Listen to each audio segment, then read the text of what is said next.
रायगडावर शिवराज्याभिषेक सोहळा मोठ्या उत्साहात साजरा. शिवराज्याभिषेक सोहळ्यातून शिवकालीन इतिहास आणि संस्कृतीचे विहंगम दर्शन. छत्रपती शिवरायांच्या जयघोषाने हिंदवी स्वराज्याची राजधानी दुमदुमली.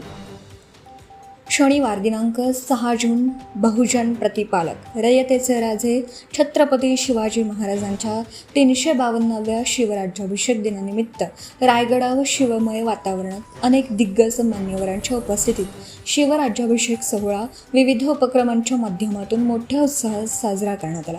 कार्यक्रमात छत्रपती संभाजीराजे, संयोगिताराजे भोसले, आमदार संजय चव्हाण, आमदार अभिजित पाटील, आमदार अनिकेत तटकरे, जिल्हाधिकारी किशन जावळे, उपजिल्हाधिकारी रवींद्र शेळके, पोलीस अधीक्षक आचल दलाल, पोलीस अधिकारी, जिल्हा परिषद अध्यक्ष मंगेश वाकडीकर, मुख्य कार्यकारी अधिकारी नेहा भोसले, शासनाच्या विविध विभागाचे वरिष्ठ अधिकारी आणि हजारो शिवभक्त मोठ्या संख्येने उपस्थित होते. सकाळी ध्वजारोहण, राज सदरेवर शाहिरी, पालखी सोहळा, शिवरायांच्या मूर्तीला सुवर्णमुद्रांचा अभिषेक, पोलीस मानवंदना देण्यात आली. जगदेश्वर मंदिरात वारकऱ्यांना पंढरपूर वारीचा मानाचा ध्वज, तसेच या सोहळ्यात सांस्कृतिक कार्यक्रम, पोवाडे, मर्दानी खेळाचं प्रात्यक्षिक सादर करण्यात आली.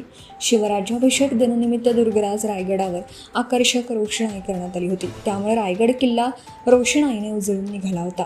या सोहळ्यानिमित्त मोफत बस, अन्नछत्र, पाणी, आरोग्य सुविधा, कडक पोलीस बंदोबस्त ठेवण्यात आला होता. अशा मंगलमय वातावरणात शिवराज्याभिषेक सोहळा मोठ्या उत्साहात साजरा झाला. Subscribe now and press the bell icon. Never miss an update.